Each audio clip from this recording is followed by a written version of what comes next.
oya je ndamaze kuwumva sujya bavuga w'abagwayi bo mu mutwe nyene ndamaze kuwumva kuri je numva umenga ni umunsi mukuru wo kwigisha abantu gusensibiliza abantu bamenye ico ayo magara yo mu mutwe bisigura. Ndamaze kuwumva ni umunsi umwe mpuzamakungu uba mu kwezi kw'icumi uko umwaka utashe. Ndamaze kuwumva rimwe mu mwaka uheze, numva ko ari ukwibuka ku bijanye n'amagara ayajanye n'ivyo mu mutwe. Ndawumva.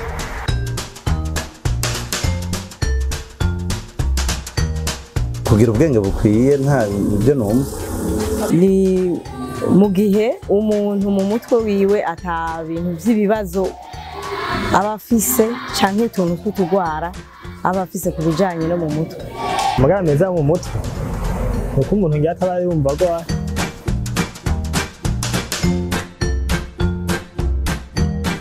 Amagara mabi yo mu mutwe ni mu gihe ivyo vyiyumviro vyawe bishobora kuba bigwaye nyene kuko nawe ubugwaye mu mutwe. Uzasanga afise stress nyinshi, afise n'umuntu ubuzima biramugora yo ukuntu umuntu kubera kwiyumvira cyane. Nuko umuntu aba yumva yagwaye, fate nk'umusazi nk'akarore. Amagara mabi yo mu mutwe n'igihe umuntu ataba gishoboye kwiyumvira cyo kimwe n'abandi.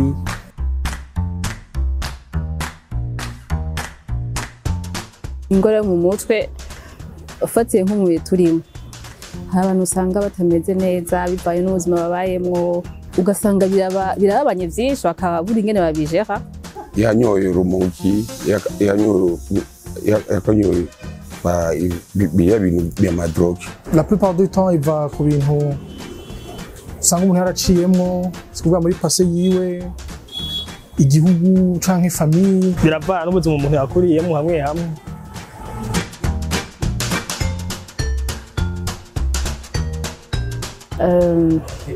Arahindura comportement.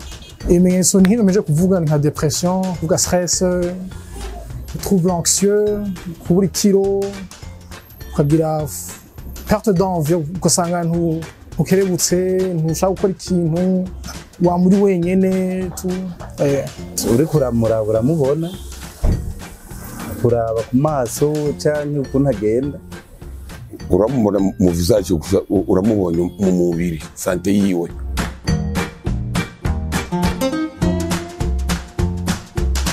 Abigeme ivyo twe ntavyo twomenya kuko ubwo rwego nibaza ko ari urw'abaganga. Nta migwi sindi umuhinga mu bijanye n'amagara y'abantu, sinovuga ngo umugwi kanaka urakarirwa n'indwara zo mu mutwe. Turavye akanoti ugasanga n'abantu babayeho mu buzima buto, kenshi usanga aribo bahura n'ibibazo byinshi, ugasanga umuryango ntakiwutunze yategezwa kuwutunga, ugasanga hari amatati y'amatongo, ugasanga vyamutwaye umutwe aciye asara.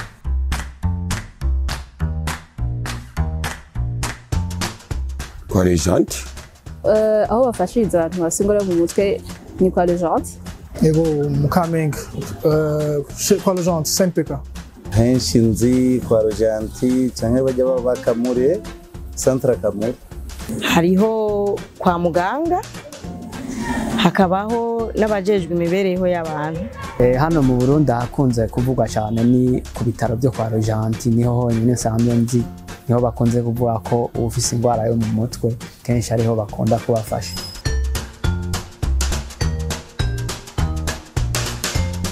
Twebwe nk'aha ku ishure tuca dushikira abajejwe imibereho y'abantu bo mwishirahamwe rya PPCM. Hanyuma ahandi abandi bamaze kubona, tuvuge nk'abavyeyi, hari uba atahaza akabarirwa n'uwundi gaca agenda kwa muganga. Rukuru ya mbere ugira no kumujana kwa muganga kugira murabe yuko abahinga bamenyereye iby'amagara y'abantu boshobora kumufasha kugira nawe ashobore koroherwa.